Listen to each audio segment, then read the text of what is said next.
At 45, my skin changed overnight.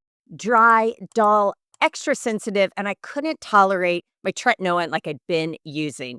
Then I discovered what really could help my skin in perimenopause. But most dermatologists are not recommending this or even talking about it. I'm talking about topical estrogen. And this is a question I'm getting asked about a ton nowadays. And I'm going to share my thoughts on topical estrogen and whether it is beneficial in helping your skin during perimenopause. I'm Dr. Alice Mina. Welcome to my channel, The Skin Real, where I help real people get real about their skin health so that they can look in the mirror and love what they see. On this week's episode, I'm going to be talking about topical estrogen cream. It is getting a lot of hype right now, and women of all ages are asking me if it is safe to use. But here's the crazy thing, even as a dermatologist, there is so much confusion around whether this is a topical treatment we should be recommending or not. So let's break it down.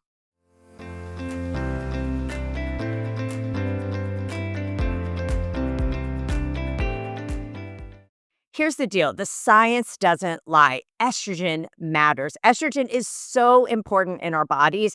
And as women, when we hit menopause and postmenopause, our estrogen levels essentially are zero. Your husbands, your male spouses and coworkers are going to have higher levels of estrogen than you as a woman, which is unbelievable. Now, yes, menopause is a natural part of aging and growing older. But here's the deal. Most women are going to spend 30%, if not more, of their lifetime in a postmenopausal state, meaning an estrogen depleted state. And we also have to realize this has ramifications on our bodies. And really, every single organ system involves estrogen. Your brain, your lungs, your gut, your skin. I remember as a medical student, I actually had a research project, shout out to Dr. Lillian Nanny and Daryl Ellis, where I had to go take skin samples from cadavers, and then I had to stain them for estrogen receptors that we were studying. And believe me, the skin is full of estrogen receptors. And so we know declining estrogen levels impacts the skin. There's no lack of data showing that our skin does respond to estrogen. Typically, estrogen receptor beta are on our skin cells. We know that estrogen is important for collagen formation, for elastin, which makes our skin kind of bounce back. And if you've gotten older, you notice your skin doesn't always bounce back quite as much as it used to. We also know that estrogen is important for the skin barrier. It helps us retain moisture. And so when we no longer have as much estrogen, that's when our skin barrier starts to break down. We start to lose more water. And we're also more sensitive to certain things. If you're a midlife woman, you're probably nodding your head saying, yes, I have experienced these symptoms. It happens. It's real. And it doesn't just wait until you're postmenopausal to have these changes. During the perimenopausal phase, which is typically 7 to 10 years before menopause, which is, remember, one day, a single day in your life, most of your time is going to be spent in perimenopause and then subsequently postmenopausal. But in this perimenopausal state, your estrogen levels can be all over the place. Think about a roller coaster. Sometimes they're really high, sometimes they're really low. And this is why we also tend to see things like acne. We tend to see things like hair growth on the face, or maybe those pesky chin hairs or mustache that you have to shave, right?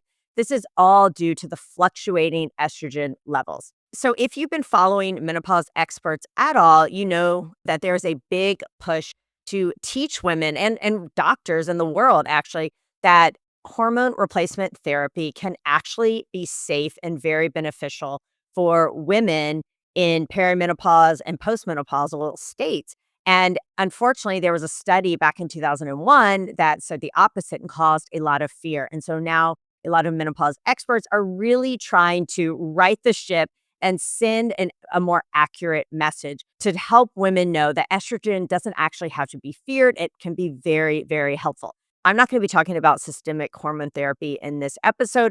I am simply talking about topical estrogen therapy. Now, here's the deal.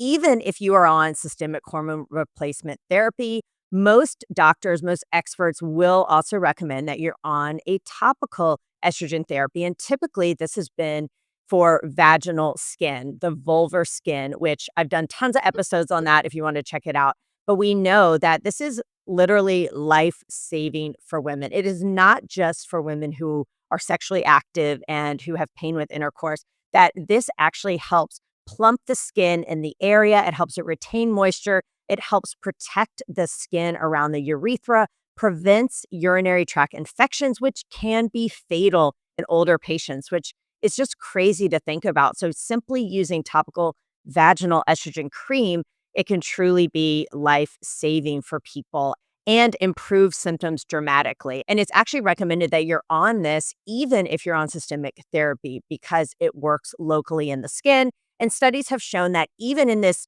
mucosal skin, like think about the inside of your mouth, the systemic absorption is essentially zero or negligible. And so that has gotten a lot of people thinking, well, if it works for the vaginal skin and the vulvar skin, maybe topical estrogen cream could be helpful for the skin on our face or décolletage, the tops of our hands, areas where we typically see a lot of sun damage and dryness, crepiness, wrinkles, etc.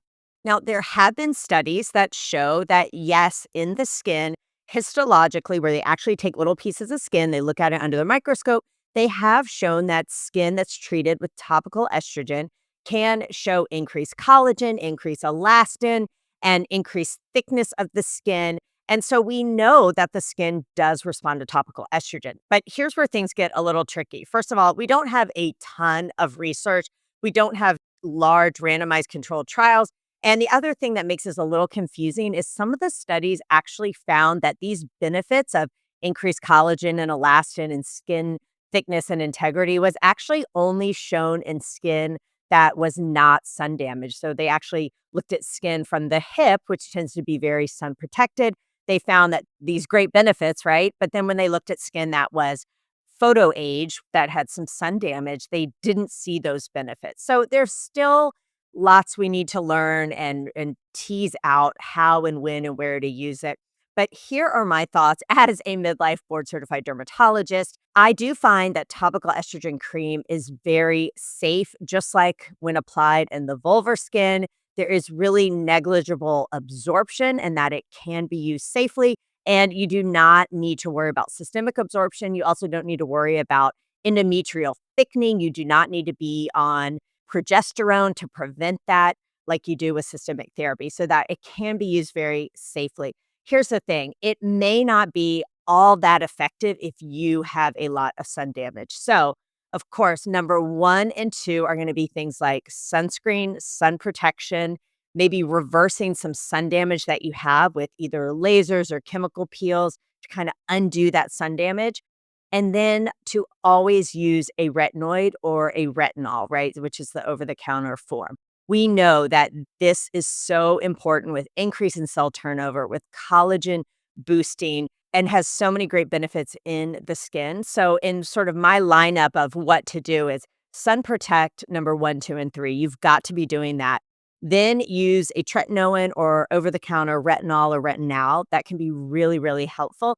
And then if you're already maximizing and doing those things, a topical estrogen cream could be helpful. And you definitely want to have this discussion with your dermatologist. Don't expect to smoke and tan and do all these bad things with your body and then put on some topical estrogen cream and think your lines and wrinkles are going to be magically erased. In my experience, I like to use it as a moisturizer on my skin in the evening after I've applied my tretinoin. I do find that it's helped me tolerate my tretinoin, my retinoid a little more easily. It can be a little bit thick and sticky, and so that is why I use it at night and not in the morning. It's not super elegant, but there are different formulations. So you can use your vaginal estrogen cream, which is estradiol, and you can dab a little bit on your skin. You don't need a ton. You don't need to put it on like icing. You can dab it around your eyes, on your face, on the tops of your hands and chest. If you don't like the feel of that, if you feel like it's too thick and sticky, then you can also get some estriol formulations that are formulated specifically for the delicate skin and that are really light. I personally have used alloys and skin medicinal, and I think those are really nice products. A little more expensive than your vaginal estradiol, but a little more elegant. And that way you can use that in the morning or in the evening if you like. Now, if you are still really worried about systemic absorption, there are some non hormonal topical agents that are designed to activate estrogen receptors in the skin and mimic the benefits of estrogen on aging skin. And so if you fall into this category, you can try something like methyl estradiol propanoate and MEP for short. This is Imapel, if you have heard of that. It is definitely pricier. I will add a link on my Regimen Pro account where you can buy it. And it doesn't require a prescription because, again, it is a non-hormonal topical agent, but it's meant to mimic estrogen and activate those receptors just like estrogen.